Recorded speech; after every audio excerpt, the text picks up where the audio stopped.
Subscribe करें और bell दबाएं ताकि कोई खबर रह न जाए।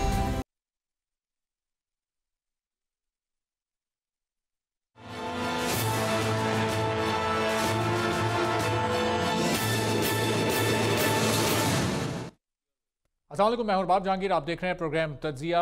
पाकिस्तान में इलेक्शन कब होंगे, इस वक्त ये एक बहुत बड़ा सवाल है और इलेक्शन कमीशन अब बड़ा मुतारिक अंदाज से काम कर रहा है, चूँकि तमाम सियासी जमातों से ज़ाब्ता अखलाक के सिलसिले में मुलाकातें और तजावीज़ की शेयरिंग भी हो चुकी है। लेकिन इस पूरी सूरत हाल में PDM के सरबराह मौलाना फजल रहमान का एक बयान और उनकी एक तजवीज़ जो उन्होंने मुस्लिम लीग नून को दी है, शहबाज शरीफ को दी है, वो बड़ी हैरान कुन है। और वो चाहते हैं कि जनवरी में इंतखाबात ना हो। इससे पहले उन्होंने मौसम को जवाज़ बनाकर पेश किया था और अब उन्होंने मियां शहबाज शरीफ से जब मुलाकात की है तो उनसे ये दरख्वास्त की है कि वो भी इस मामले पर उनकी हिमायत करें और इलेक्शन को जनवरी से आगे लेकर जाया जाए। अब क्या सिर्फ मौसम ही इसकी वजह है या फिर कोई और वजह भी इसकी हो सकती है? वो क्या वजह हो सकती है, कोशिश करेंगे कि अपने मेहमानों से जानने की कोशिश करें। इसके साथ साथ मियां नवाज शरीफ अब सऊदी अरब पहुँच चुके हैं। उनकी वापसी होनी है 21 अक्टूबर को पाकिस्तान। अभी वो कुछ दिन सऊदी अरब में क़याम करेंगे और उसके बाद फिर 2-3 जो रियासतें हैं, जो UAE उनको जाना है, कतर उनको जाना है, उन ममालिक में जाकर उनकी कुछ बड़ी अहम मुलाकातें होनी हैं। वो मुलाकातें कितनी अहम हैं, चूँकि कानूनी महाज पर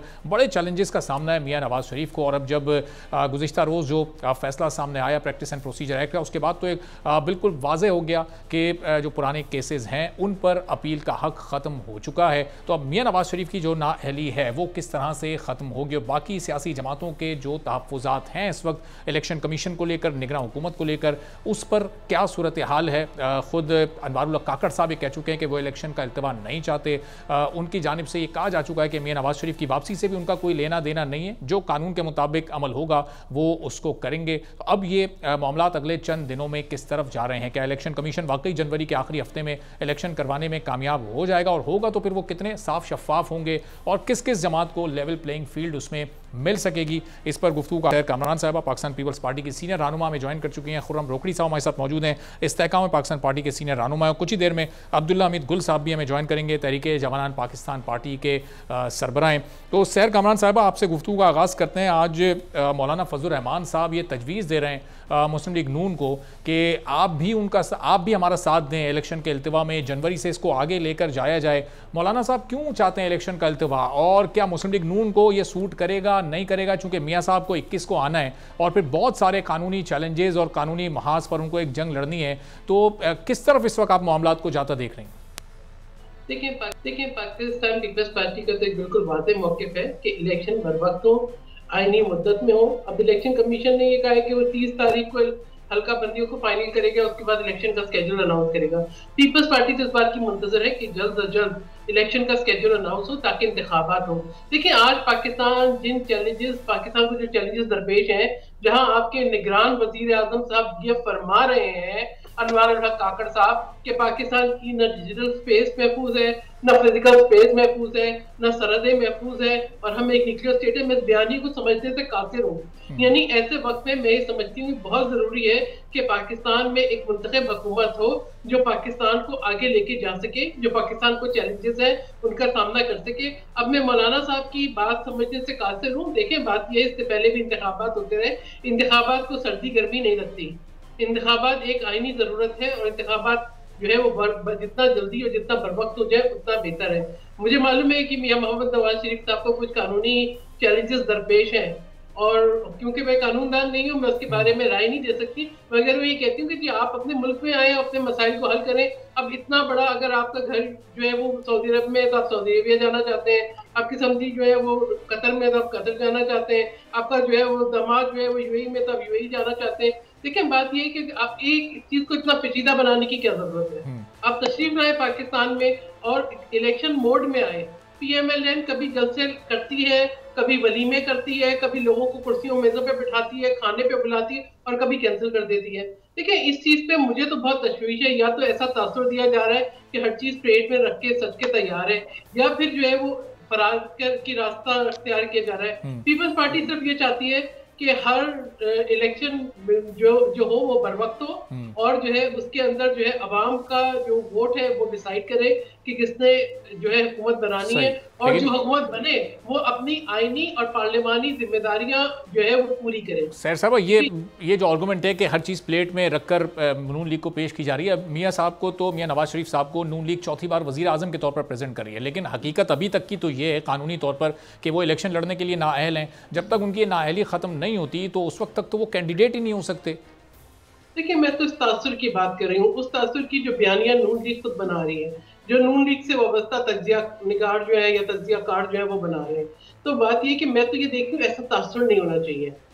ऐसा तासुर जो कि इंतखाबात की शफाफियत पर कोई जो है वो खड़ा कर दे तहफ़्फ़ुज़ात, वो गलत है। देखिए, बात ये है कि इलेक्शन खाली एक दिन की जो रिगिंग है या उसकी जो ट्रांसपेरेंसी है वो एक दिन की नहीं होती, वो प्री पोल जो एनवायरनमेंट होती है उस पर भी डिपेंड करती है। तो मैं तो मुझे हैरत हो रही है ये किस किस्म का तासुर बनाया जा रहा है कि जी मियाँ साहब रवाना हो गए। मियाँ साहब आ जाए ना, देखिए उनको तो बहुत पहले आ जाना चाहिए था। पहले ये था उनके भाई की हुकूमत थी, उनको नहीं आना था, फिर बंदियाल साहब थे, उनको नहीं आना था। अब तो काजी साहब फाइज साहब है, अब आ जाए।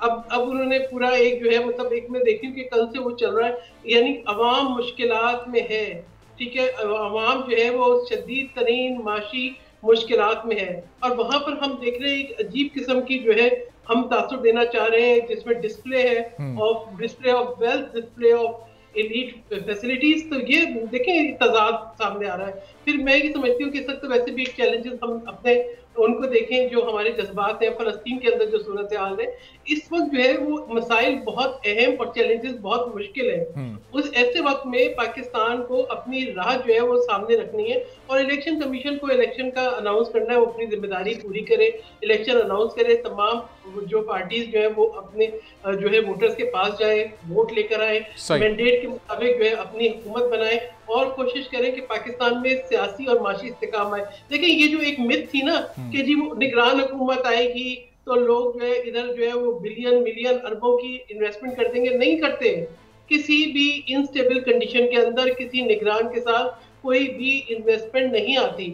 उसके लिए जो है पॉलिटिकल स्टेबिलिटी बहुत जरूरी है, और उसके लिए ज़ाहिर है सैर साहब इलेक्शन बड़े ज़रूरी हैं। अब ये खुर्रम रोकड़ी साहब, सियासी जमातों की राय इस पर तकसीम क्यों? एक तरफ हम पाकिस्तान पीपल्स पार्टी को देख रहे हैं जो ये चाहती है कि 90 दिन में इलेक्शन हो, चले 90 दिन में नहीं हो रहे, जनवरी के आखिरी हफ्ते में हो, लेकिन जो PDM में शामिल तमाम जमातें हैं, मौलाना साहब उनको ये तजवीज़ दे रहे हैं कि आप इलेक्शन के इल्तिवा में हमारा साथ दें, जनवरी से इसको आगे बढ़ाने में अपना किरदार अदा करें। इसकी क्या वजह हो सकती है? एक सियासतदान की और एक सियासी जमात की तो पहली ख्वाहिश ही होती है कि जल्द अज जल्द इलेक्शन हो, वो ज़्यादा से ज़्यादा सीट्स हासिल करें, हुकूमत बनाएं और फिर आकर आवाम की खिदमत करें या हुकूमत करें, जो भी फिर करना है वो करें, लेकिन इलेक्शन ही तो एक सियासतदान का टारगेट होता है। बाब जी देखें, ये जो ख्वाहिशात है ना कि जी फलां ने फलां को कहा कि इलेक्शन को मजीद डिले कर दिया जाए, हम प्रिंसिपल की जरा बात करते हैं। इलेक्शन कमीशन ऑफ पाकिस्तान जो डेट देगा और इलेक्शन कमीशन ऑफ पाकिस्तान जो जिस तरीके के साथ चलेगा, हमने उसको अबाइड करना है और उसके रूल्स एंड रेगुलेशन वो जो बता रहे हैं उसके मुताबिक चलना है। ये नहीं है कि हम पीपल्स पार्टी या कुछ मिल के कहें इलेक्शन कमीशन ऑफ पाकिस्तान को कि आप हमारी ख्वाहिश के मुताबिक ये कर दें। ये प्रिंसिपली चीज़ गलत है। दूसरा, पॉलिटिकल पार्टीज जो हैं वो कभी भी इलेक्शन से भागती नहीं है, यानी मेरा पर्सनल व्यू हो सकता है कोई डिफरेंट हो, लेकिन पॉलिटिकल पार्टी जो है वो इलेक्शन से कभी भी नहीं भागती, उसके लिए इलेक्शन ही है और इलेक्शन के वो जैसे तैसे भी हो वो मैनेज करती है और इलेक्शन डे को इलेक्शन के तौर पर लेती है। रहा जहाँ तक कि सर्दियाँ हैं तो दुनिया पूरी के अंदर सर्दियों में इलेक्शन होते हैं, मौसम भी इसको उस तरह अफेक्ट नहीं करता जैसे हम समझ रहे हैं। लॉ एंड ऑर्डर डेफिनेटली एक ऐसी सिचुएशन होती है जिसको आप कैटर करते हैं और लॉ एंड ऑर्डर के लिए इलेक्शन के लिए आपको एक्स्ट्रा इंतजामात करने होते हैं और वो उसके लिए हमारे पास एजेंसीज और तमाम हमारी फोर्सेस जो हैं वो केपेबल हैं और वो इलेक्शन कमीशन जब भी उनसे राय लेगा तो वो उस राय को भी हम मुअज़्ज़ज़ समझेंगे। तो किसी भी पार्टी को इलेक्शन से भागना नहीं चाहिए, ये है एक प्रिंसिपल। इलेक्शन होता कब है ये इलेक्शन कमीशन ऑफ पाकिस्तान का काम है। इलेक्शन कमीशन ऑफ पाकिस्तान जो भी डेट देगा हम एज ए पार्टी उस डेट के मुताबिक इलेक्शन में उतरेंगे और इलेक्शन को कॉन्टेस्ट करेंगे। जी जाहिर। और खुरम साहब, अगर ये डेट का ऐलान अब तक हो चुका होता तो मौलाना साहब को ना ये तजवीज़ देना पड़ रही होती कि इसको डिले करने में आप किरदार अदा करें, ना पीपल्स पार्टी को डिमांड करनी पड़ रही होती कि जी 90 दिन में कराएं या जनवरी के आखिर में कराएं या एक डेट तो दें। तो ये अभी तक इलेक्शन कमीशन के डेट ना देने की वजह से तो ये बेयकीनी की फ़ज़ा है, इसको ख़त्म करने में कामयाब क्यों नहीं हो पा रहा इलेक्शन कमीशन? मेरे ख्याल में इतनी बेयकीनी नहीं है। अगर आप तमाम पॉलिटिशियंस को पता है कि इलेक्शन नजर आ रहा है, मुझे भी नजर आ रहा है इलेक्शन होता हुआ। अच्छा, इलेक्शन कमीशन ऑफ पाकिस्तान ने गैर मुल्की मुबस्सिरीन को भी दावतनामे भेज दिए। हमें इलेक्शन कमीशन ऑफ पाकिस्तान ने रिपोर्टेडली जो तमाम मीडिया के जो लोग जो इंटरनेशनली इलेक्शन को कवर करना चाह रहे हैं उनके लिए भी इजाजतनामे देना शुरू कर दिए।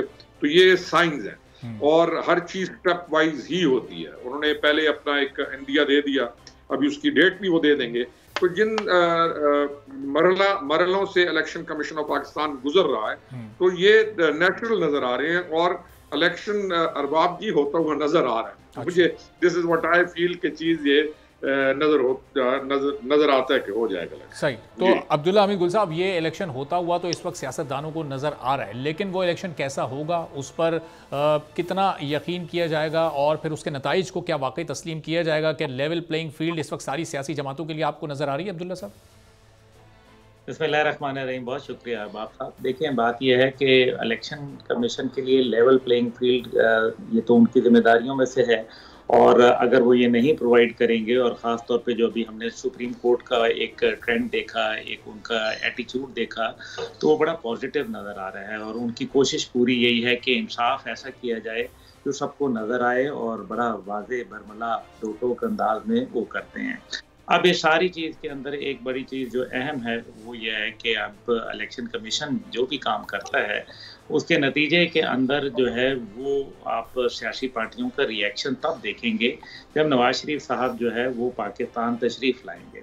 और अगर नवाज शरीफ साहब पाकिस्तान आ जाते हैं तो फिर ही कहा जा सकता है कि इलेक्शन होता नज़र आ रहा है। इससे पहले बहुत सारी चीज़ें नज़र आती हैं लेकिन जो नज़र आता है ज़रूरी नहीं कि वो हो जाए। इसलिए देखना यह है कि इंटरनेशनल जो सूरत हाल है, जिस तरह से सहर कामरान साहिबा ने कहा, इंटरनेशनल सूरत हाल के अंदर इस टाइम पे उनको अगर देखना है कि पाकिस्तान क्या किरदार अदा करता है और पाकिस्तान क्या रिएक्ट करता है इस सारे सिनेरियो के अंदर। अगर तो ये जंग तवील हो जाती है उसके नतीजे के अंदर फिर इलेक्शन होता मुझे पाकिस्तान में फिर नहीं नज़र आता। अच्छा। क्योंकि फिर यहाँ आप अगर कोई इस तरह पे इलेक्टोरल प्रोसेस में जाएंगे तो ये तो पूरी एक खित्ते को, जो मशरिक़ वस्ता तो है ही है, लेकिन इसके अलावा आलम इस्लाम को लपेट में ले लेगा और इसके बड़े दूररस नताइज और बड़े भयानक नताइज जो है वो निकल सकते हैं। इसलिए मौजूदा सूरत हाल में सब चीज़ें डिपेंड करती हैं नवाज शरीफ साहब की वापसी पे। और जिस तरह से अभी कहा गया दोनों मौजूद शुरका ने, देखिए नवाज शरीफ साहब पाकिस्तान डायरेक्ट आ जाएं तो अच्छी बात है। वो कभी इधर जाते हैं कभी उधर जाते हैं, एक हाइप क्रिएट की जा रही है। फिर उनके अपनी पार्टी के अंदर कुछ इख्तलाफात हैं जो लाहौर की सतह के ऊपर जो सामने नज़र आए हैं, लेकिन बहरहाल ये माइनर बातें हुआ करती हैं। लेकिन असल बात यह है कि नवाज शरीफ साहब आके वो कौन सी जादू की छड़ी है जो मुआशी तौर पे जो वो चलाएंगे और पाकिस्तान को एक नया फार्मूला देंगे। मसला यह है कि वो जादू की छड़ी उन्होंने अपने भाई, छोटे प्यारे भाई को, शहबाज शरीफ साहब को 16 माह में क्यों नहीं दी? और अगर नहीं दी तो इसका मतलब है कोई जादू की छड़ी उनके पास नहीं है। मुल्क के मसाइल बहुत तशवीशनाक हैं और ये जो पकड़ धकड़ का सिलसिला है, ये जो माफिया के खिलाफ ज़बरदस्त किस्म का क्रैकडाउन है, ये जो स्मगलिंग और डॉलर और अफगानियों को वापसी भेजने का अमल है, इसी तरीके से SIFC का क़याम है, ये आपका क्या ख्याल है कि बस अभी इलेक्शन आएगा तो फिर उसके बाद सारी चीज़ें वहाँ चली जाएंगी? तो फिर ये तो बेसुध हो जाएगा, क्योंकि जैसे ही पॉलिटिकल फ़िज़ा बनती है और वो नवाज शरीफ साहब के आने से मशरूत है, जब वो फ़िज़ा कायम होती है तो फिर वो लोग जिनको आपने 9 मई को जिन्होंने इंतहा ढा दी थी पाकिस्तान में, उन लोगों को बड़ी मुश्किल से आपने काबू किया। इलेक्शन की फ़िज़ा में फिर काबू करना नामुमकिन हो जाएगा। फिर आप किसी को रोक नहीं सकेंगे और फिर एक दफ़ा तो लोग डर जाते हैं लेकिन दूसरी तरफ उनका झाका खुल जाएगा ये बहुत मसाइल हैं, बहुत मुश्किलात हैं, और जो साहिब दानिश हैं वो इन चीज़ों के ऊपर ज़रूर गौर कर रहे होंगे, मुझे पूरा यकीन है इस बात का। और मैं ये समझता हूँ कि फ़िलहाल इलेक्शन जो है वो मेरे रेडार पे अब जो मुआशी मसाइल हैं, जैसे आपने कहा कि अभी मियां नवाज शरीफ साहब के पास कोई जादू की छड़ी तो नहीं है। अब जाहिर है कि वो जादू की छड़ी तो किसी भी सियासी जमात के पास नहीं है, लेकिन हर सियासी जमात जब आवाम में जाएगी तो उन्हें यकीन ज़रूर दिलाएगी कि हमारी हुकूमत आएगी तो हम आपके हालात बेहतर करेंगे। तो अब इसका हल है क्या? ना मियां नवाज शरीफ साहब के पास कोई इकनॉमिक हल होगा, ना किसी दूसरी सियासी जमात के पास कोई शॉर्ट टर्म पॉलिसी तो किसी के पास नहीं होगी। एक लॉन्ग टर्म पॉलिसी तक क्या आवाम इंतजार करें फिर अगले 2-3 साल हालात के बेहतर होने का?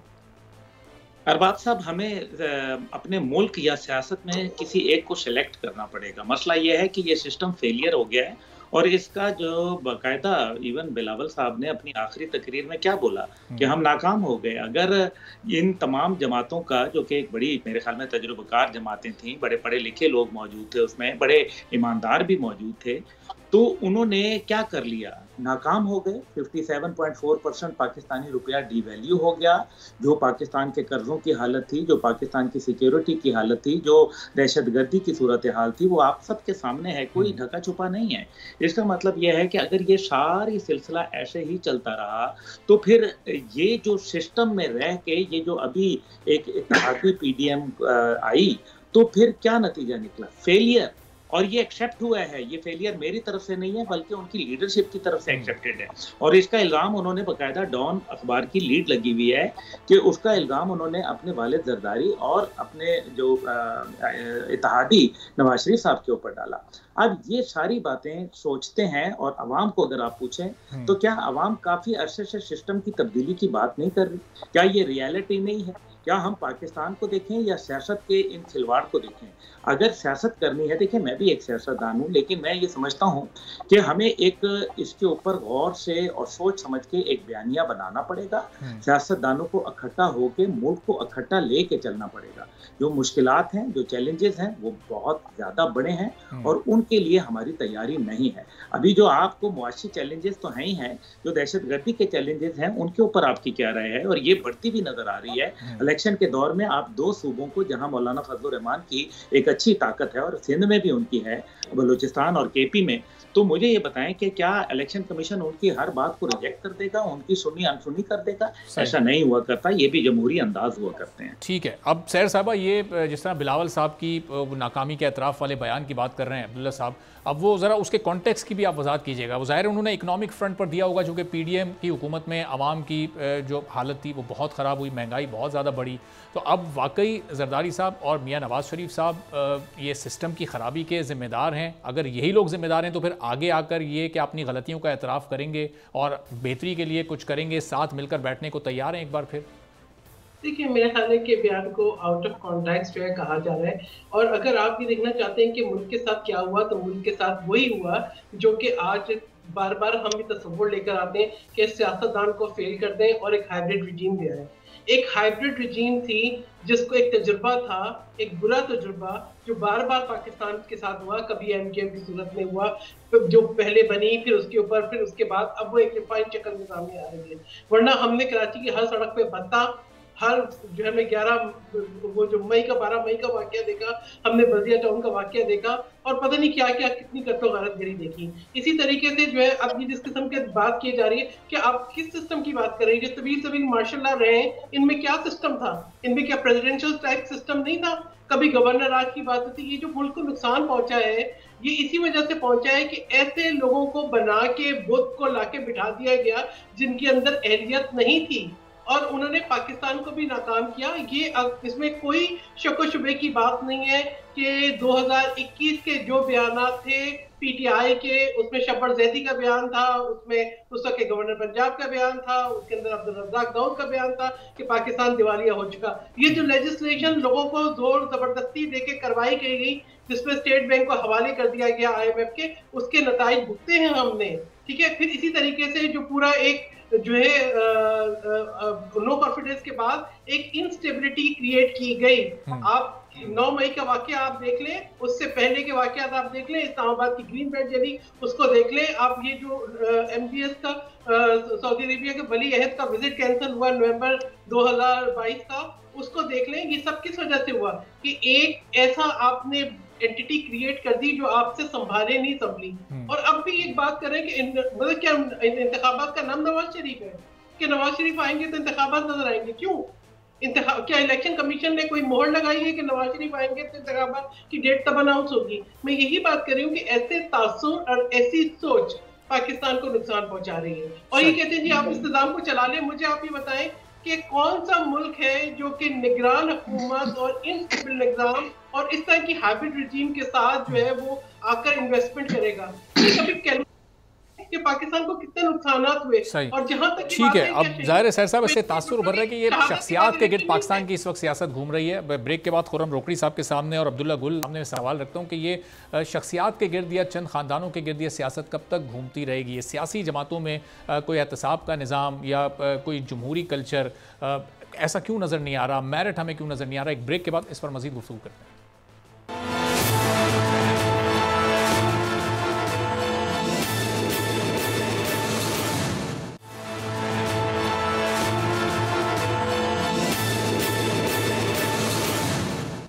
प्रोग्राम में एक बार फिर आपको खुशामदीद कहेंगे। और पाकिस्तान में इस वक्त आप कोई टीवी टॉक शो देख लें, कोई प्रेस कॉन्फ्रेंस देख लें, जलसे में मुस्लिम लीग नून के किसी रहनुमा को अगर आप खिताब करते देख लें तो ऐसा महसूस हो रहा है कि ऐसा तासुर दिया जा रहा है कि पाकिस्तान में जो भी खराबियाँ या मुश्किलात हैं वो सिर्फ 21 अक्टूबर तक हैं और उसके बाद सब अच्छा होना है।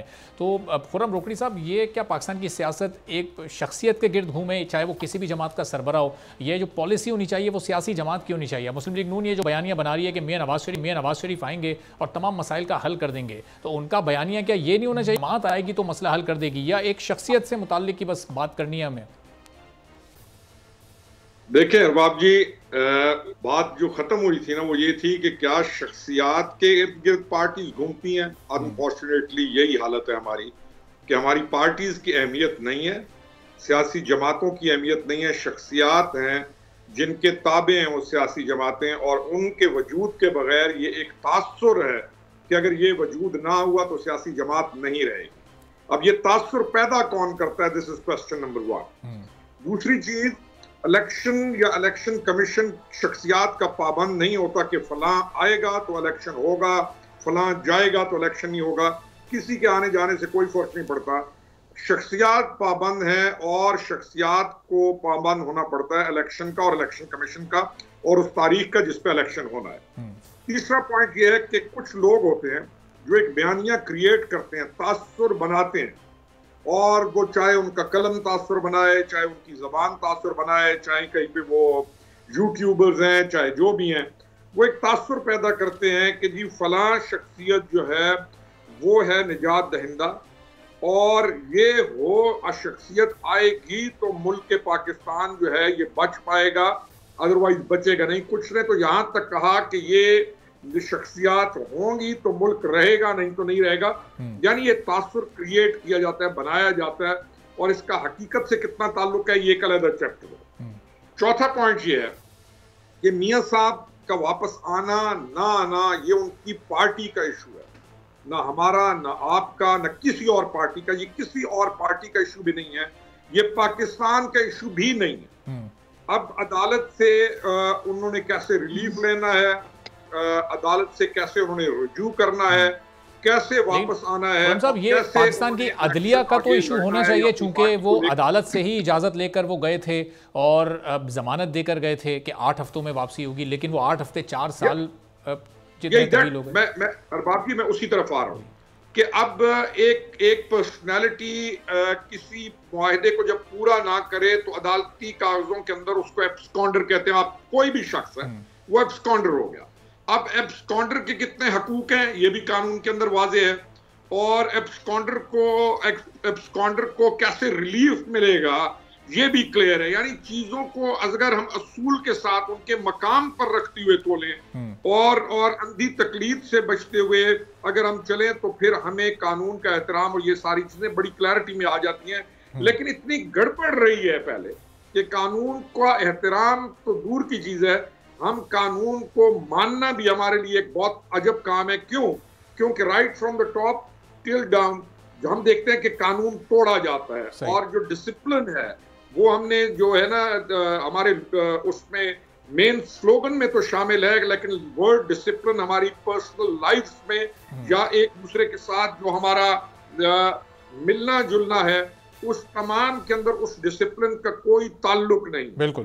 तो this is what all it is. मेरा इसको अपने आर्गुमेंट को कंप्लीट करूंगा कि ये तासुर पैदा करना कि फला 21 अक्टूबर का जो दिन है वो पाकिस्तान की निजात का दिन है, ये उनकी पार्टी या कुछ लोगों से तो ये हो सकता है, उनके पार्टी वर्कर्स से तो हो सकता है, लेकिन वो आमतुन्नास या पब्लिक और पाकिस्तान का ये कंसर्न नहीं है। पब्लिक और पाकिस्तान का कंसर्न ये है कि आपने जो अच्छी पॉलिसीज इन दिनों के अंदर बनाई, चाहे वो होर्डिंग के खिलाफ है, चाहे वो स्मगलर्स के खिलाफ है, चाहे वो एंटाई नार्कोटिक्स पॉलिसीज हैं आपकी, चाहे आपने डॉलर के रेट को कम किया, चाहे आपने अपनी अफवान ट्रांजिट पॉलिसी को कैसे रिवाइज किया, आप कैसे बिजनेसमैन का एतमाद कैसे दोबारा बहाल हुआ, ये वो अच्छे साइंस हैं जो पिछले 3, 4, 5 महीनों में हम देख रहे हैं।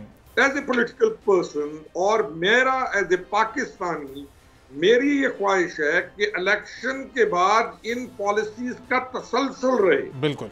और जो रिफॉर्म्स इस वक्त की जा रही हैं तमाम वॉक्स ऑफ ये जो लाइफ के अंदर से लेके जो हमारे तमाम जो मिनिस्ट्रीज हैं उनके अंदर की जा रही हैं, तो ये तसलसल कायम रहना चाहिए, बड़ा जरूरी है। हम इस दलदल से निकल। ठीक है, तो अब्दुल्ला हमीद गुल साहब, ये अब जिस तसलसल की बात कर रहे हैं खुर्रम रोकड़ी साहब, ये जो कार्रवाइयाँ इस निगरान हुकूमत के दौर में हो रही हैं, आमतौर पर कम ही देखा गया कि मुंतखब हुकूमत के अदवार में इस तरह के इक़दाम उठाए जाएँ। ये इसकी क्या वजह है कि अवामी मैंडेट रखने वाली हुकूमतें इस तरह के इक़दाम नहीं उठाती, ये वाले फैसले नहीं किए जाते? आप देखें कोई 21, 22, 23 दिन हो गए, डॉलर मुसलसल नीचे आ रहा है, तो कहीं तो कोई तो ऐसी कामयाब कार्रवाई की गई है। वो कौन सा इस वक्त खौफ बैठा है जो कि उन मुंतखब हुकूमतों के दौर में नहीं होता, स्मगलर्स के पास या और दूसरी ऐसी माफियाज के पास? देखिए, एक बात है, मैं बिल्कुल मार्शल लॉ के हक में नहीं हूँ और मैं इसको अपोज करता हूँ, लेकिन मैं एक सिस्टम की बात करता हूँ। मार्शल लॉज में यही कहा गया ना कि एक प्रेसिडेंशियल फॉर्म होता है, तो देखने में तो यही आया, इदारा शुमारियात मौजूद है, मेरी रिपोर्ट नहीं है। आपको पाकिस्तान ने जब जब तरक्की की है वो मार्शल लॉज के दौर में की है। ये इदारा शुमारियात की रिपोर्ट है, आप स्टेटिस्टिक्स निकाल लें, अभी कुछ अर्सा पहले भी ये छपी थी। और बहरहाल, लेकिन मकसद ये नहीं है कि मार्शल लॉ लगा दिया जाए, मकसद ये है कि हमें सिस्टम को इतना रिफाइन करना है। और तसलसल इसलिए नहीं आ सकता क्योंकि अभी तक क्या आपने अरबाब साहब अभी तक अपनी ज़िंदगी में किसी माजी की हुकूमत की किसी पॉलिसी को आगे तसलसल बरकरार रखते देखा है आपने? तो अगर नहीं देखा तो फिर उसकी वजूहात क्या है? फिर दूसरी बात यह है कि ये जितने जो चोर हैं, जो पीछे माफियाज हैं, इनके पीछे हाथ कौन रखता है? इनके पीछे आशीर्वाद किसकी होती है? क्या इनके पीछे जो एटीएम्स होते हैं वही जो हैं वो पार्टी को फंडिंग नहीं करते?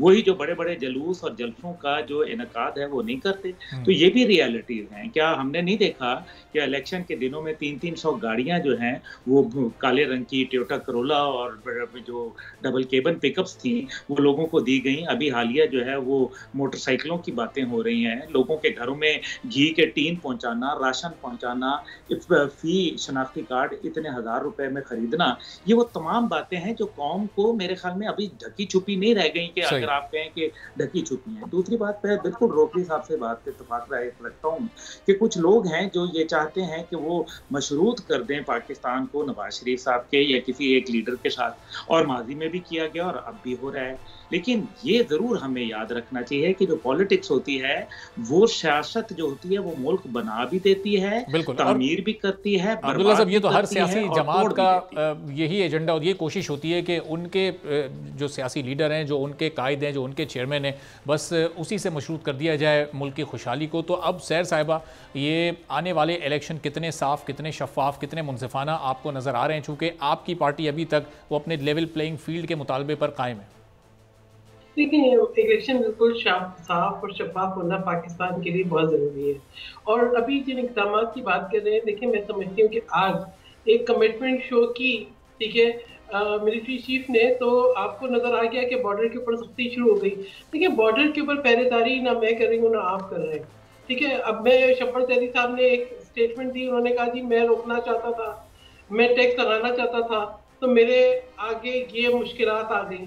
ठीक है, ये हकायक हैं, इनको नज़रअंदाज नहीं किया जा सकता।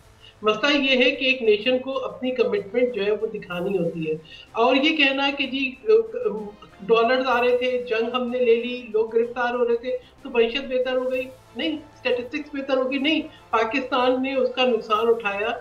जब एक सियासी हुकूमत बनी उस वक्त हर सड़क पर बम फटते थे, फिर सबात ऑपरेशन हुआ, पाकिस्तान का झंडा दोबारा लहराया गया और हमने देखा कि आहिस्ता आहिस्ता पाकिस्तान जो है वो बेहतरी की तरफ आया। और हमने ये भी देखा कि जो है वो सूबों के अंदर भी हम आहंगी हुई, हमने ये भी देखा कि आइन बहाल हुआ, हमने ये भी देखा कि सीपैक जैसे प्रोजेक्ट स्टार्ट हुए, हमने ये भी देखा कि एक जो है फूड इंपोर्टिंग कंट्री से जो है फूड एक्सपोर्टिंग कंट्री बने, हमने ये भी देखा कि आपका GSP प्लस हुआ। तो हमेशा ये कहना, एक तासुर बनाना, मैं कहती हूँ वो गलत है। हाँ, हम सब पे जिम्मेदारी है, हम सबको अपनी ऑब्लिगेशन जो है वो पूरी करनी चाहिए, जो हमारे एज अ शहरी भी हैं और हमारे ऊपर हमारा आइन भी लगाता है और एज अ सोसाइटी भी लगाती है।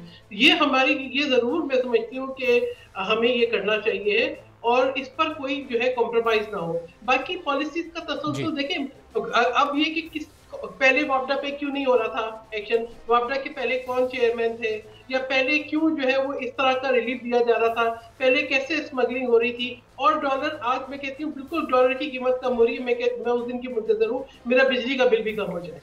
बिल्कुल, ये तो सभी मुंतज़िर हैं कि ये इसके असरात एक आम आदमी तक कब पहुंचेंगे, तो सबका इंतजार है। बहुत बहुत शुक्रिया सैर कामरान साहिबा, खुर्रम रोकड़ी साहब, अब्दुल्ला हमीद गुल साहब हमारे साथ मौजूद थे। मेहमानों की गुफ्तगू आपने सुनी। एक ब्रेक लेते हैं और ब्रेक के बाद जब वापस आएंगे तो गज़ा पर जो इंसानी मज़ालिम इस वक्त ढाए जा रहे हैं इसराइल की तरफ से, जो जुल्म बर्बरियत की एक नई दास्तान लिखी जा रही है, उस पर अब मुस्लिम दुनिया का क्या स्टांस है, और हमास और गज़ा के जो शहरी हैं, मजलूम फ़लस्तीनी हैं, वो अब किस जानिब देख रहे हैं, क्या वहाँ पर सूरत हाल है। एक ब्रेक के बाद नादिर अल तुर्क साहब हमारे साथ मौजूद होंगे। देखते रहिए बोल।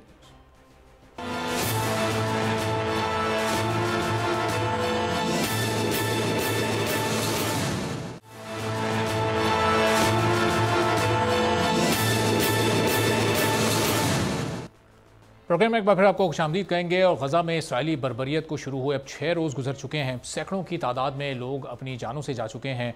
वहाँ पर इस वक्त खाने पीने की अशिया की तरसील रोकी जा चुकी है, बिजली वहाँ मुनक़ता हो गई है, जो वाहिद पावर प्लांट वहाँ पर था वो बंद हो चुका है, जिसके बाद अब सूरत हाल ये है, इतनी बदतरीन हो चुकी है कि वहाँ के अस्पताल इस वक्त मुर्दा खानों का मंजर पेश कर रहे हैं, चूँकि वहाँ पर बिजली ना होने की वजह से जो लोग वहाँ पहुँच रहे हैं, जो ज़ख्मी इब्तिदाई तिब्बी इमदाद के लिए वहाँ पर लाए जा रहे हैं, उनको भी इलाज मुहैया करने के लिए वहाँ पर बिजली मैसर नहीं है। अब दुनिया भर में इस वक्त आवाज़ उठाई जा रही है, मुख्तलिफ ममालिक में लोग सड़कों पर एहतजाज के लिए भी निकल रहे हैं। मुख्तलिफ ममालिक के सरबराहान, ख़ासतौर पर जो मुस्लिम दुनिया है, उसके जो बड़ी ताकतें हैं, सऊदी अरब और तुर्की और इस तरह के दीगर ममालिक, वो आपस में राब्ते कर रहे हैं, लेकिन अभी तक कोई भी कोशिश बराबर साबित नहीं हो सकी है। अब इस वक्त सिचुएशन क्या है, तुर्क साहब हमारे साथ मौजूद हैं, हेड ऑफ मिशन है। अस्सलाम वालेकुम नादिर अल तुर्क। अस्सलाम वालेकुम।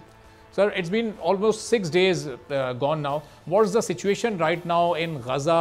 We have seen so many shaheeds, so many injured persons who are going to hospitals. What are the situation of hospitals and overall in Gaza? Sadly, we have right now about 1,450 shaheed, more than 7,000 injured. After the criminal Israeli attack on Palestinian civilian in Gaza, they are targeting children, women, and old people. All of them are innocent people, civilians, not armed people, because Israel right now using collective punishment against Gaza to try to of their lost, with the Palestinian lost, to look nice in their people's eye, to keep their positions as ministers and prime minister after their great loss in this situation. So, Mr. Nadir, how many Israelis been captured by Hamas? What is the situation? What are your demands? What are Hamas demands to the big countries, the big Muslim countries like Saudi Arab, like Qatar, like Turkey, and all other Muslim countries? First of all, number is not clear until now how much the prisoners between our freedom fighters hand, but the Israelis mentioned that the number may be going to be above 300. Of course, most of them are Israeli soldiers, high rank of their officers, from the army, include armed settlers. This is, but the number until now is not clear. No one from Palestinian side mentioned how much the number of the Israeli prisoners. What is are looking for actually is a speech by our freedom fighters that they're going later on, after this battle end, they're going to negotiate with the Israelis to release our Palestinian prisoners in their jails. We have about 7,500 freedom fighters in the Israeli jails since many years. Some of them, they are there since decades. Some of them 25, 30 years still in the Israeli jails. We hope so it is going to be released after this issue. So, Mr. Nadir, Tayyip Erdogan called Netanyahu and Mahmoud Abbas yesterday, and he wants ceasefire from both sides, and he wants to cooperate in this situation. Now we are talking, as we are talking now, is still Hamas attacking on Israel and Israel attacking on Hamas. So, what's your expectation from the big countries to resolve this issue? As I mentioned before, first we are really welcome all the work, appreciate all the hard work for getting stability and peace in our region, to reach fire, end this bloody circle, and end this this violence and aggressive attack by Israelis against our Palestinian people. We hope so. The Israelis' crimes against humanity, against our Palestinian people, going to be end soon. But this step is still refused by the Israelis, because the Israelis is still looking for getting revenge, because their image as a superpower in the region damaged once forever. So they are looking for revenge by kill more and more innocent civilian Palestinian civilians. That's why it seems it is not going to be end soon, because the Israelis is still looking for revenge, as I said before. So, Mr. Nadir, it's a war situation now, and are you satisfied with the stance of Saudi Arabia, Turkey, Pakistan, and all other Muslim countries, or you have demanded some more? Brother, for sure, Muslim Ummah, they will never leave Palestinian people alone when they are suffering. We are sure that Muslim Ummah will take steps to support Palestine and Palestinian people to end the occupation, end the suffer of Palestinian people, and will support establishing a Palestinian state with Jerusalem as its capital. We are trust our Muslim Ummah, we trust our Muslim leaders, but we are looking for more and more work by putting the supporter of Israel under pressure by the Muslim Ummah relations with these countries to stop their blindly support to Israel's crime against Palestinian people. We request our Muslim Ummah to use their power to put these countries under pressure to end their double standards, and to understand that the right of defense, it is a right for all nations, not only for Israelis. We are the victim here, not the criminal. The criminal all the time are the Israelis. So how become they also keep support for the, I speak about the Western countries, how become blindly they support the criminal against the victim? How they are still support the power of occupation, Israel's power of occupation against our right of freedom and independence. They need to change their double standard and they work with all the nations in equal way. Thank you so much. Mr. Nadirul Turk are with us, head of counsellor. बहुत बहुत शुक्रिया नादिरुल तुर्क साहब हमारे साथ मौजूद थे. गुफ्तगू उनकी आपने सुनी. इस वक्त जो मजालिम जारी हैं उस पर पूरी दुनिया को अपना किरदार अदा करने की ज़रूरत है. आज के प्रोग्राम से इजाज़त दीजिए. अल्लाह हाफ़िज़.